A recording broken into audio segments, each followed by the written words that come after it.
잠언 1장 8절에서 19절 말씀입니다. 내 아들아, 내 아비의 훈계를 들으며 내 어미의 법을 떠나지 말라.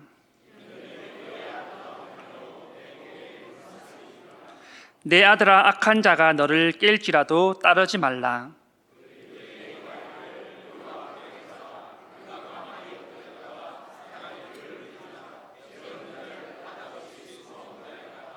수울같이 그들을 산채로 삼키며 무덤에 내려가는 자들같이 통으로 삼키자.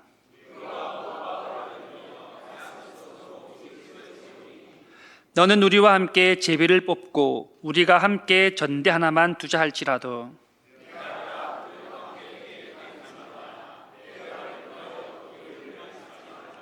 대저 그 발은 악으로 달려가며 피를 흘리는데 빠름이니라.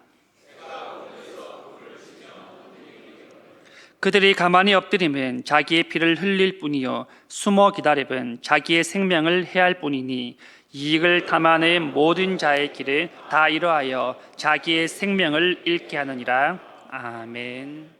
우리 이 시간 서로 이렇게 인사했으면 좋겠습니다. 하나님의 말씀에 귀 기울여 듣는 시간 됩시다. 귀 기울여 듣는 시간 됩시다. 네, 우리가 하나님 말씀 앞에 이 귀 기울여 듣는다는 것이 참 쉽지 않은 것 같습니다. 이것도 훈련이 되어야지만 잘 되는 것 같습니다. 어느 한 목사님이 설교 중에 설교 내용을 까먹었습니다. 그래서 이 설교 중에 내가 내게 곧 가리니라는 다음에 이 말씀이 기억이 안 나는 겁니다.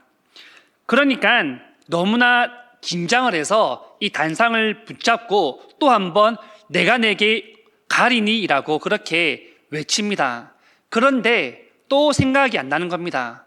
점점 식은땀이 흐르고 손이 부들부들 떨리기 시작하는데 그거 들키지 않기 위해서 단상을 한 번 더 붙잡고 내가 내게 곧 가리니 하는 순간에 목사님이 이 단상과 함께 앞으로 넘어지게 됩니다. 넘어지는데 하필이면 앞에 있는 한 집사님과 부딪히게 됩니다. 그래서 목사님께서 집사님 죄송합니다 라고 하는데 이 집사님이 이렇게 말합니다. 아닙니다 목사님, 목사님이 온다고 했는데 제가 안 피한 제 잘못이죠 라고 이렇게 말했다고 합니다. 정말 단순한 유머지만 우리는 여러분 실제 하나님께서 우리에게 말씀하시는 부분에 있어서 듣고 순종하지 않을 때가 참 많이 있지 않으십니까? 우리는 듣기는 참 잘 듣습니다. 그런데 들으면 까먹습니다. 기억이 잘 안 납니다. 왜 그렇습니까? 아마 여기에는 여러 이유들이 있으리라 생각이 됩니다. 물론 집중이 안 돼서 그럴 수도 있고요. 그리고 한 귀로만 듣고 한 귀로 흘러보내서 그럴 수도 있습니다. 또는 나에게 맞지 않다라고 생각해서 안 들을 수도 있다는 것이죠. 우리는 하나님의 말씀에 있어서 그 말씀을 듣고 순종하며 그 말씀대로 살아나가야 될 줄 믿습니다. 오늘 하나님의 말씀을 함께 우리 귀 기울여 듣는 시간이 될 수 있기를 소망합니다. 오늘 본문의 시작은 여러분 내 아들아라는 제목으로 시작하게 됩니다. 보통 우리가 이 아들이라는 표현을 사용할 때는 핏줄이 있는 자녀들에게 우리가 아들아 아들아 이렇게 부르지 않습니까? 이스라엘에서 이 신앙교육의 가장 기본 그 단위가 바로 가정이었는데요. 이 가정 안에서는 부모는 가르치는 자 그리고 자녀는 배우는 자로 이미 규정이 되어 있었습니다. 그렇기 때문에 이 부모님의 가르침이 이스라엘에 있어서 정말 중요했는데요. 만약에 부모님의 가르침을 듣지 않고 순종하지 않고 거부했던 자들에게는 공개적인 재판을 통하여서 그 자녀를 처벌하는 그런 경우들도 많이 있었다라고 말합니다. 왜냐하면 이 부모의 권위와 그리고 하나님의 권위, 그 교훈이 하나님의 말씀을 대리한다라고 보았기 때문입니다. 교육에 있어서 부모는 하나님의 모형이다라고 그렇게 그들이 생각을 했기 때문입니다. 그렇기 때문에 이스라엘에서는 이 부모님들이 공적으로 말씀을 듣는 자리에서 말씀을 듣고 오면 집으로 곧장 돌아와서 아이들에게 그 말씀을 가르쳤다라고 합니다. 그리고 배운 것을 또 묻고 계속해서 물어서 이 아이들에게 말씀을 가르쳤다고 합니다. 또 내 아들이라는 것은 스승이 제자들에게 부를 때도 사용되었습니다. 제자들에게 내 아들아라고 그렇게 부르기도 합니다. 이 잠언은 스승과 제자 그리고 부모와 이 자녀의 관계를 두고 말을 하고 있습니다. 우리는 내 아들아 이것을 오늘은 부모와 자녀에게 조금 더 초점을 두고 함께 살펴보기를 원하는데요. 오늘날 여러분의 가정은 어떻습니까? 제가 어릴 적만 해도 부모님의 말씀을 듣고 가정 예배를 드리고 하나님의 말씀 성경 구절들을 암송하는 것들, 하나님의 말씀을 배우는 그런 가정들이 정말 흔했습니다. 정말 많았었죠. 그게 우리는 당연하다라고 그때는 생각을 했었습니다. 하지만 오늘날을 보면 바쁜 일정들과 상황들 때문에 이 가족들 사이에서 모이는 게 참 쉽지 않다라고 서로들 그렇게 말하는 것을 보게 됩니다. 물론 자녀들이 오늘날 부모님에게 잘 순종하지 않는 면도 있지만 부모도 자녀에게 하나님의 말씀으로 어떻게 가르쳐야 될지 몰라서 가르치지 못하는 부모님들이 참 많이 있는 그런 시대이기도 합니다. 본문 8절에서는 훈계를 들으며라고 그렇게 말씀하고 있는데요. 이 들음에 해당하는 사마을 하는 명령어는 단순히 훈계를 너희가 듣는 것이 아니라 명령어로 듣고 순종해야 함을 분명히 말씀하고 있습니다. 또 8절 후반절에 보시면 내 어미의 법을 떠나지 말라라는 말씀이 있는데요. 이 탈무드라는 책에 보면 어머니에 대해서 설명하기를 하나님께서 자녀의 양육을 위하여서 하나님께서 보내주신 분이다 라고 그렇게 탈무드에서는 가르치고 있습니다. 그만큼 이 가정에서 어머니의 역할이 중요했다라는 것입니다. 물론 아버지도 아이들을 가르쳤지만 그 비중이 어머니보다는 적었다라고 그렇게 말하고 있습니다. 9절 말씀입니다. 이는 내 머리에 아름다운 관이요 내 목에 금사슬이니라. 본문은 이 부모님의 말씀을 잘 순종하고 잘 따르는 자녀들의 삶의 결과에 대해서 먼저 말해주고 있습니다. 내 머리에 아름다운 관, 이 관이라는 것은 고대 근동의 영웅들이나 또는 주역들에게 씌워주는 그런 금관을 뜻합니다. 또한 금사슬이라는 것은 목걸이를 뜻하는데요. 이 관과 함께 더불어서 목걸이는 명예의 상징으로 이 당시에 사용이 되었습니다. 우리가 이 대회나 올림픽에서도 우승을 하면 메달을 목에 걸지 않습니까? 이 목걸이가 바로 명예의 상징이었다라는 것입니다. 솔로몬은 부모님의 말씀에 잘 순종하고 잘 따르는 자녀에게는 좋은 면류관이 있다는 것을 우리에게 말하고 있습니다. 또한 동시에 명예와 풍요를 가지게 될 것이다 라는 것도 함께 말하고 있는 것이죠. 본문 10절에서 24절에서는 하지만 이런 자녀들에게 악한 자들의 유혹이 있음을 솔로몬이 말하고 있습니다. 10절 말씀입니다. 내 아들아 악한 자가 너를 깰지라도 따르지 말라. 10절에서 또 내 아들아 라고 부르면서 이번에는 악한 자가 너를 깰 수 있으니까 절대 너는 따라가서는 안 된다라고 그렇게 권면을 하고 있습니다. 악한 자는 단수가 아니라 이 복수로 사용되는데요. 악한 자들을 의미합니다. 그렇기 때문에 이 사람들을 악인들 또는 죄인들이라고 번역을 합니다. 아버지는 아들에게 이 세상을 살아가다 보면 참 많은 악인들이 너를 괴롭힐 수 있다. 하지만 너는 그 꾀에 절대 넘어가서는 안 된다라고 교훈하고 있는 것입니다. 여러분, 우리도 우리 자녀들에게 이러한 말들을 자주 하지 않습니까? 이전보다 지금이 더욱 살아가기가 쉽지 않은 그런 세상이기 때문입니다. 사탄은, 이 마귀는 유혹할 틈을 찾아서 계속해서 그 틈을 비집고 들어오고 있습니다. 그 틈이 보이면 사탄은 바로 공격을 개시합니다. 하지만 이 공격은 달콤하고 유혹하는 그런 공격입니다. 안 넘어가고 못 베기게 만들어버리는 거죠. 본문에서 이 깨달라는 것은 미끼를 던져서 유혹한다라는 의미를 가지고 있는데요. 낚싯대에 우리가 미끼를 꽂아서 이 바다에 던지면 물고기들이 호기심에 그 미끼를 물게 됩니다. 사탄이 여러분 그렇다는 겁니다. 사탄은 이 낚싯대에다가 죄라는 미끼를 끼워서 세상에 던져버립니다.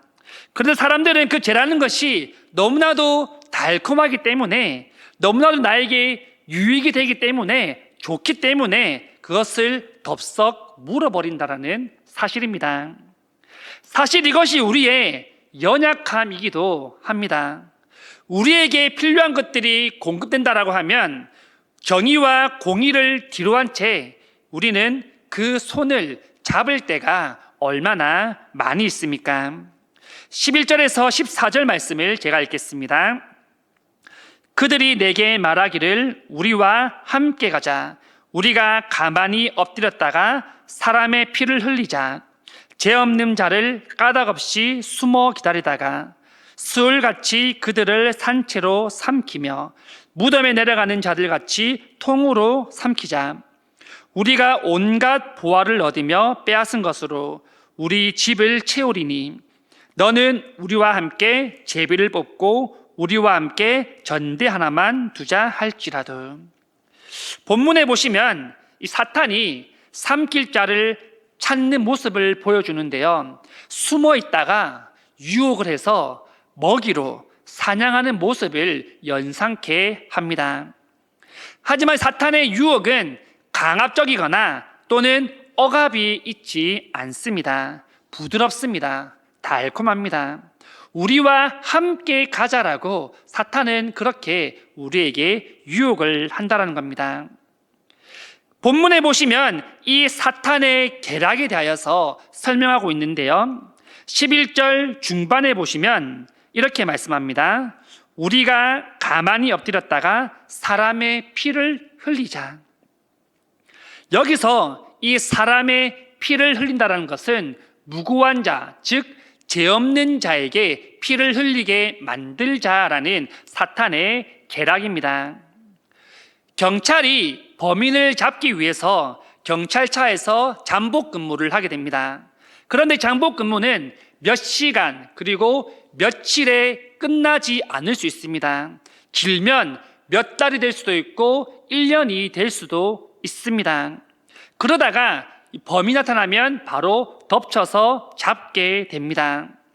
하지만 이때 중요한 것은 잠복 근무를 하고 있다는 것을 절대 들켜서는 안 된다는 겁니다. 그래서 모든 행동에 있어서 조심을 가야 됩니다. 사탄도 동일하게 자기의 몸을 숨기고 있다가 잠복을 합니다.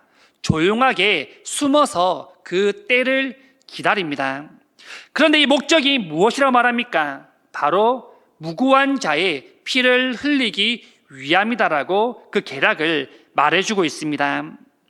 정말 사탄은 그런 치밀한 계획을 가지고 무죄한 사람들을 덮쳐버리려고 한다는 겁니다. 12절 말씀입니다. 수울같이 그들을 산채로 삼키며 무덤에 내려가는 자들같이 통으로 삼키자. 11절에서 이들은 삼킬 자를 찾다가 숨어 있어서 조용히 그들을 덮친다라고 했는데요. 하지만 이들은 여기서 덮친 것으로 끝나는 것이 아니라 이들을 죽음으로 내몰게 됩니다. 이들을 파멸의 길로 끌고 가는 것이죠. 마치 깊은 산속에 사는 이 야수처럼 먹이를 산채로 먹으려고 한다라는 것입니다. 정말 무서운 계략을 이 사탄들은 가지고 있다라는 것이죠. 이런 계략을 우리가 미리 알면 얼마나 좋겠습니까? 하지만 사탄은 처음부터 이 야수의 모습을 가지고 우리에게 나타나지 않기 때문에 우리는 잘 알지 못합니다. 그렇기 때문에 한번 사탄의 늪에 빠지게 되면 빠져나오는 것이 참 쉽지 않다라는 것이죠. 13절 말씀인데요. 우리가 온갖 보화를 얻으며 빼앗은 것으로 우리 집을 채우리니. 이 사탄, 이 악한 자들이 이 일을 도모하는 목적을 설명하고 있는데요. 온갖 보화를 빼앗아서 자기의 집에 채우고자 함이라고 분명히 말하고 있습니다. 다른 사람의 피를 흘려서 자기가 원하는 바를 이루겠다라는 것을 사탄의 계략으로 설명하고 있습니다. 물론 과거 전쟁이 많을 때는 서로 죽여서 서로의 탈취물을 빼앗기도 했습니다. 그 당시에는 이 정보 전쟁을 많이 치루었습니다. 하지만 이는 전쟁으로 빼앗는 것이 아니라 그냥 강제로 약탈하겠다라고 사탄이 말을 하고 있습니다. 14절 말씀입니다. 너는 우리와 함께 제비를 뽑고 우리와 함께 전대 하나만 두자 할지라도. 이 제비를 뽑을 때는 지도자를 선택하거나 또는 이 물건들을 공평하게 나눌 때 제비 뽑기를 많이 했었습니다. 본문에서 이 전대 하나만 두자라는 것은 이 빼앗은 물건을 공동 명의로 두자라는 말입니다. 하지만 이 재산은 어떻게 얻어진 재산입니까? 불이하게 약탈로 강제로 얻은 그런 재산입니다. 그러한 것들을 가지고 우리에게 유혹하여서 이것을 너와 나의 공동 명의로 같이 쓰자라고 그렇게 달콤하게 우리에게 유혹한다라는 겁니다. 사탄은 이렇게 끊임없이 악한 일에 우리가 동조하기를 요청하고 있으며 곳곳에 덫을 놓고 있습니다. 우리가 정말 바로 깨어있지 않으면 이러한 것은 우리한테 유익이 되기 때문에 우리는 쉽게 승낙할 수밖에 없다라는 겁니다. 비록 불이하게 얻은 재물과 명예지만 그러한 것들이 나의 것이 된다라고 할 때 우리는 이 재산과 재물과 이 명예로서 내 앞으로의 일생을 행복하게 살아갈 수 있다면, 내 가정이 이것으로 행복할 수 있다라면 눈을 감고 쉽게 동조할 수도 있다라는 것입니다. 사탄은 사람의 그 연약함을 잘 알기 때문에 그것을 가지고 이용을 합니다. 솔로몬은 15절에 내 아들아라고 말하면서 이렇게 말합니다. 15절입니다. 내 아들아, 그들과 함께 길에 다니지 말라. 내 발을 금하여 그 길을 밟지 말라. 솔로몬은 스승으로서 제자에게 또 부모로서 자녀에게 이러한 훈계를 주고 있는데요. 어떠한 훈계입니까? 그들과 같이 다니지 말라라는 것입니다. 11절에서 사탄은 우리와 함께 가자라고 그렇게 제안을 했었는데요. 이 제안에 우리가 응해서는 안 된다라는 것을 말해주고 있습니다. 솔로몬은 어떻게까지 지금 말하고 있습니까? 15절 후반절에 보시면 그 길을 밟지도 말라라고 그렇게 충고하고 있습니다. 악한 자들과 함께 다니지 말고 그들의 길을 밟지 마라. 그들과 발을 같이 하지 말아야 됨을 솔로몬이 적극적으로 충고하고 있습니다. 여러분, 우리는 친구 따라 강남 간다라는 그런 속담을 잘 알고 있지 않습니까? 친구를 사귀는 것이 얼마나 중요한 것인지 알 수 있는 그러한 속담입니다. 우리 아이들이 어떤 친구를 사귀고 있는지 부모가 알고 있어야 됩니다. 가끔은 둘째가 해서는 안 되는 말들을 내뱉을 때가 있습니다. 이런 이야기를 가정에서 제가 가르친 적도 없고 해본 적이 없는 말인데 한 번씩 그런 말을 내뱉을 때가 있어서 제가 물어봤습니다. 너는 이런 말을 어디에서 배웠니? 라고 물으니 유치원에서 친구들이 그런 말을 한다라고 말을 합니다. 우리의 자녀들이 해서는 안 된 그런 말들을 성인으로부터, 부모로부터, 또한 친구로부터 배워서 아무 뜻도 모르고 그렇게 사용하고 있다라는 것입니다. 심지어 유치원 아이들조차 서슴없이 그런 말을 내뱉고 있습니다. 우리의 자녀들 곁에 어떤 친구들이 있는지 우리는 한 번쯤 돌아볼 수 있어야 됩니다. 16절 말씀입니다. 대저 그 발은 악으로 달려가며 피를 흘리는데 빠름이니라. 15절에서 이 악한 자들과 함께 다니지 말고 그들과 함께 발을 하지도 말라라고 권면하고 훈계했었는데요. 이 16절의 성경에서는 번역되어 있지 않지만 원문에 왜냐하면이라는 접속사가 들어있습니다. 왜 15절과 같은 그런 악인들을 피해야 하는지 16절에 말하고 있다는 것이죠. 그 이유는 이들의 발이 악한 곳으로 빠르게 가고 있기 때문입니다. 또한 이들이 그 피를 흘리는데 빠르기 때문이라고 솔로몬이 말하고 있습니다. 이 발이 빠르다는 것은 이 성경 시대에 봤을 때는 참 좋은 뜻으로 사용이 됩니다. 전쟁터에서 발이 빠른 것은 자랑입니다. 영광입니다. 하지만 이 본문에서 발이 빠른다는 것은 빠른 걸음으로 악한 곳으로 가고 있다는 것을 말씀합니다.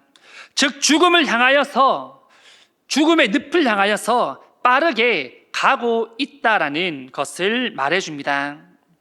이렇게 악을 향하여서 질주하는 자들에 대한 결과가 오늘 읽은 본문 후반에 나와 있는데요. 18절 말씀입니다. 그들이 가만히 엎드림은 자기의 피를 흘릴 뿐이요 숨어 기다림은 자기의 생명을 해야 할 뿐이니. 이 18절의 말씀은 11절의 말씀과 상반되는 말씀인데요. 11절에서는 악인들이 가만히 숨어서 기다리다가 무고한 사람들의 피를 흘리게 할 것이라고 그렇게 말씀합니다. 18절에는 반대로 이 사탄, 악인들이 행하는 일들이 결국은 스스로 그 일로 말미암아서 파탄에 이르게 될 것이다 라고 그렇게 말씀하고 있습니다. 이러한 것들이 결국은 다 자기에게로 돌아가며 비극적인 결과를 스스로가 맞이하게 됨을 잘 말해주고 있습니다. 19절입니다. 이익을 탐하는 모든 자의 길은 이러하여 자기의 생명을 잃게 하느니라. 결국 이들의 결말은 자기 생명을 스스로 해하는 것과 같다라는 것입니다.